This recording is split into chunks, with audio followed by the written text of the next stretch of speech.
اللهم صل وسلم وبارك على سيدنا محمد وعلى آله وصحبه أجمعين. ازيكم عاملين ايه؟ يا رب تكونوا بخير. النهارده ان شاء الله هعمل لكم كده ريفيو سريع عن مروحة فريش في جهاز بنوتي بالأسعار. المروحة دي 20 بوصة بالرمود وهي اسمها الشبح. هنفتح الكرتونة ونشوف كده محتويات الكرتونة مع بعض، بما انكم كتير سألتوني عن الأجهزة الكهربائية. النهارده بقى انا جايبه لكم المروحه، وان شاء الله باذن الله الفيديو اللي جاي المكنسه، وهعمل لكم فيديو بالادوات الكهربائيه كلها كده في فيديو واحد ان شاء الله. تعالوا بقى نفتح الكرتونه ونقول بسم الله الرحمن الرحيم وصلوا على النبي يا جماعه، وتعالوا بينا بقى نشوف محتوياتها. بصوا بقى، اول حاجه هي بيكون فيها كرتونه من جوه، فيها الحاجات اللي هي بتكون رفيعه، والحاجات اللي هي ضخمه شويه بتكون كده في الكرتونه الكبيره. اول حاجه بيبقى فيه استند عادل بالشكل ده، وهي عامه هي لونها بيكون اسمر، يعني هي كلها لونها بيكون اسمر. الاستند ده بيكون عادل كده، وفي الاستند التاني اللي هو القاعده بتاعه المروحه اهي. دول كده بيركبوا في بعض علشان يدونا الطول اللي احنا عاوزينه. دي القاعده بتاعه المروحه، وعايزه اقول لكم جميله جدا جدا. وعايزه اقول لك افضل مروحه ممكن تجيبيها هي فريش. القاعده دي متينه جدا وبتخلي المروحه ثابته، وما تقلقيش منها خالص، غير طبعا تورنيدو وتوشيبا وكل الماركات دي كلها. دايما بتخلي المروحه كده في الارض، لو لمستيها بتلاقيها يعني بتتهز وكاريوكا كده، يعني مش ما بتبقاش ثابته. لكن بصراحه فريش حلوه قوي، فلو هتجيبي هاتي الاستاند دي، حلوه قوي قوي. في منها ال 18 وفي منها ال 20 من غير رمود، وفي منها ال 20 بالرمود واسمها الشبح اللي انا جايبها لكم دي. شلنا كده الوصلة اللي هي كانت عدلة، وشلنا القاعدة بتاعت المروحة اللي شفناها دلوقتي. وده بقى الإطار اللي هو بيتحط فيه الريشة، يعني ده وش المروحة بيكون بالشكل ده. وطبعا المروحة دي المقاس بتاعها ما شاء الله كبير جدا، يعني المروحة الشبح دي أكبر مقاس، ومقاسها وافي وحلوة. يعني ممكن لو عندك مساحة كبيرة جدا، يعني هتبقى مروحة واحدة هتخلي الهواء عندك يعني هيرطب حلو، اكنك حاطة تكييف، بجد حلوة قوي. شايفين هو كده ليها اتنين طبعا، الجزء اللي بيكون في الخلف، والجزء اللي بيكون بعدين نحط المروحة او الريشة، وبعد كده بنحط الوش بتاعها بالشكل ده. اظن هي باينة يعني ما شاء الله ان هي كبيرة. وطبعا برضو مطلية بالاسمر، هي كل المروحة كده سمرة، بس الريشة بتاعتها لونها احمر بالشكل ده. الريشة طبعا الريشة الرفيعة، الريشة الرفيعة افضل من الريشة التخينة، لان الريشة الرفيعة دي بتجيب هواء اكتر بكتير. اهو بتركب كده، وبنركب بقى الوش التاني عليها، وبترجع تستبدل.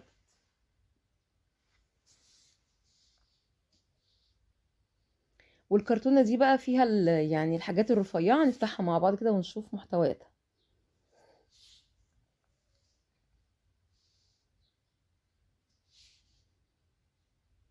بصي، هي مبدئيا كده بيكون فيها الرمود، وبيكون فيها الحاجات بقى اللي هي ايه بتستخدميها في تركيب الريشة والشبكة اللي بره وكده.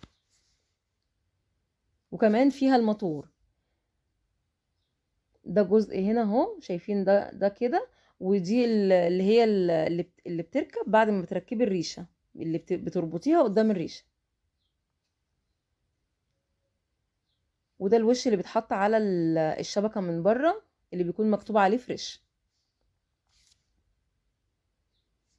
وده الرمود زي ما قلت لكم كده.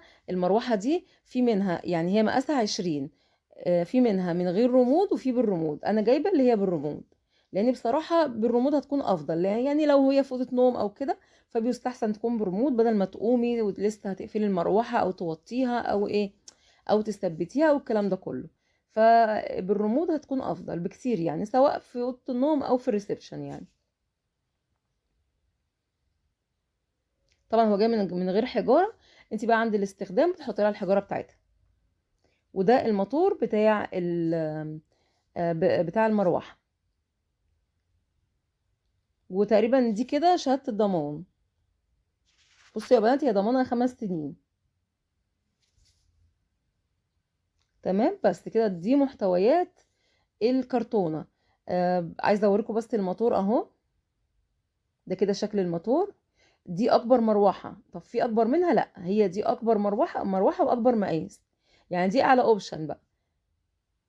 في زي ما قلت لك في المقاس ده بس من غير ريموت، وفي ال 18، ومش عارفة تقريبا بقى في ال 16 ولا ايه. انتوا شايفين بقى القاعدة اللي انا وريتها لكم اللي هي كانت مدورة دي الاول، القاعدة بتاعتها، والوصلة اللي هي كانت عدلة، وكمان الموتور هنا في وصلة يعني في وصلة اهي كمان هتدينا طول حلو قوي.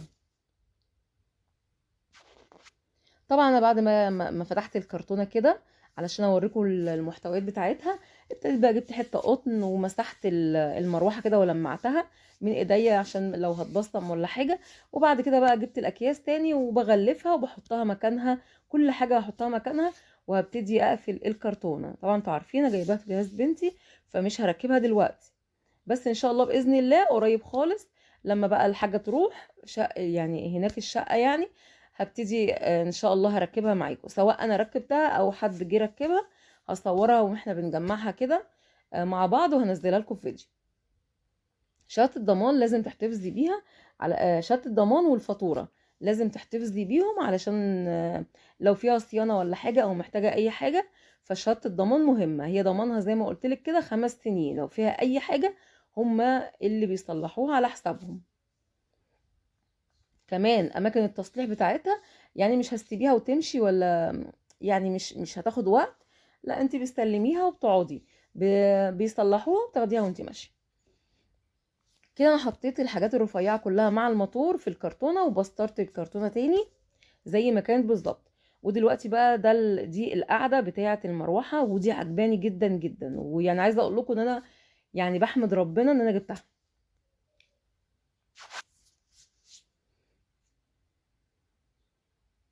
لان بجد بتكون القعده بتاعتها ثابته وحلوه. دايما بروح توشيبا العربي يعني عندهم مراوح كتير تورنيدو وتوشيبا. بجد يعني المروحه بتبقى واقفه كده، لو لمستيها بتلاقيها بتميل يمين وشمال وحاجه يعني ما ينفعش نحط فيها اي قرش. احلى مروحه في السوق مروحه فريش. انا عايزه اقول لكم انا جايبه تورنيدو اللي هي اللي هي بتتحط في الحيطه، مش السقف، لا التانية دي اللي بتثبت في الحيطه. هي حلوة بس برضو يعني بتعطل معايا، بس ما هي شغالة يعني. بس طبعا لو ستاند لا، عمري ما هجيب تورنيدو. تمام. هنا كده بقى انا كنت بجمع كده كل حاجة مكانها علشان نقفل الكرتونة. واستاذ ادم بقى كان جاي يعني بيغلس عليا كده. ودلوقتي بقى هقول لكم على سعر المروحة دي. زي ما قلت لكم كده في بداية الفيديو، مروحة فريش 20 بوصة بالرمود الشبح، سعرها 2200 جنيه. سعرها يا بنات 2200 جنيه. جبت لكم السعر الجديد علشان محدش يزعل، علشان برضو تستفادوا. طبعا هنا كده كنت بدخل برضو الوش بتاعها. الوشين كده حطهم على بعض وبدخلهم في الكيس بالشكل ده علشان اقفل بقى الكرتونة بتاعتي. زي ما انتوا عارفين كده انا هشيلها يعني. طبعا انتوا عارفين دي في جهاز بنتي زي ما قلت لكم، فلازم تتشيل، ما ينفعش تركب دلوقتي.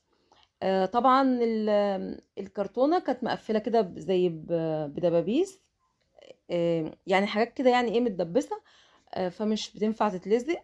فانا بقى جبت استرتش راب ولفتها كده كلها ولزقتها كده من بره عشان اللزق يمسك عليها، لان في كراتين كتير يعني ايه اللزق مش بيمسك عليها.